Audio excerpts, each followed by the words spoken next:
Bien-aimés dans le Seigneur, écoutez attentivement cette histoire accablante, une histoire pleine de la foi qui déplace les montagnes. Il y avait une mère pleine de cet amour incroyable que nos mères portent à leurs enfants. Son rêve était que son fils devienne un puissant prédicateur de l'Évangile.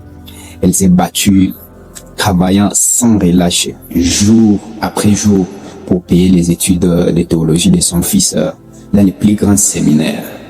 Alors, un jour, ma mère tombe très gravement malade d'une pneumonie féroce. Le médecin annonce donc que elle ne passera peut-être pas cette nuit-là. Alors, le télégramme tellement lourd d'angoisse a été rapidement envoyé à son fils, lui disant « Prépare-toi, fais vite si tu veux revoir ta mère pour la dernière fois, parce qu'elle est mourante. » Alors, vous savez, Dieu vient toujours quand tout s'éteint. Et dans les quartiers, une petite lumière brillait.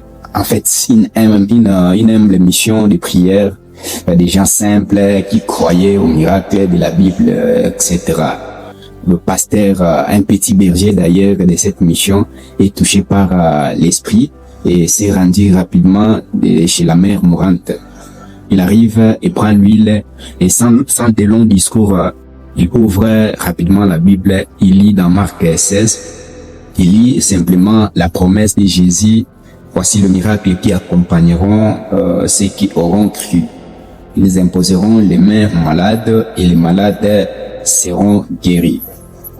Alors, il impose ses mains à la femme, donc la mère mourante, un acte simple mais rempli d'une foi pure, sans l'ombre d'un doute académique ni mathématique, et ordonne à la maladie de partir au nom de Jésus. Et le lendemain matin, un miracle absolu s'est produit. La mère était debout, guérie en pleine forme, préparant son petit déjeuner. Alors, un deuxième télégramme a été rapidement envoyé au séminaire à son fils, cette fois-là, lui demandant de rester, de continuer ses études. Un an plus tard, ou un an s'écoule, le fils revient diplômé, la tête pleine de théories. « Maman, dit-il, sérieux, quel médicament le docteur t'a-t-il donné pour que tu te remettes si vite ?» Elle sourit. « Aucun médicament, mon chéri.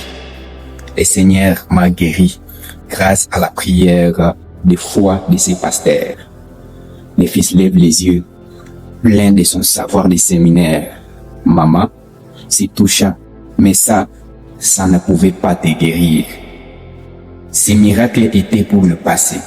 Et d'ailleurs, c'est dans Marc 16 qu'il a lu, n'est-ce pas? » « Oui, mon chéri, » répondant la maman. Eh bien, Marc 16, du verset 9 jusqu'à la fin, n'est même pas inspiré. On nous l'a appris d'ailleurs au séminaire, dit le fils. La mère les regarda, et sa réponse est une bombe de foi qui écrase toute la doctrine humaine. Elle s'exclame, le cœur rempli de joie. Eh bien, alléluia, gloire à Dieu, criant la mère, son fils. Maman, pourquoi dis-tu gloire à Dieu alors que je viens de te dire que Marc 16 jusqu'à la fin n'est même pas inspiré? Son fils confie.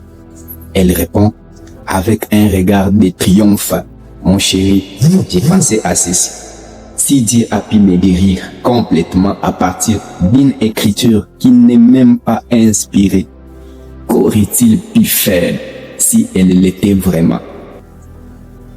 Alors, j'aimerais dire à quelqu'un, bien-aimé, la Bible est entièrement inspirée.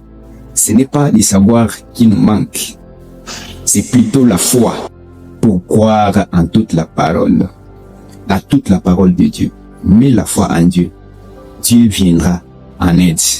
Tu le glorifieras pour son miracle. Que Dieu vous bénisse.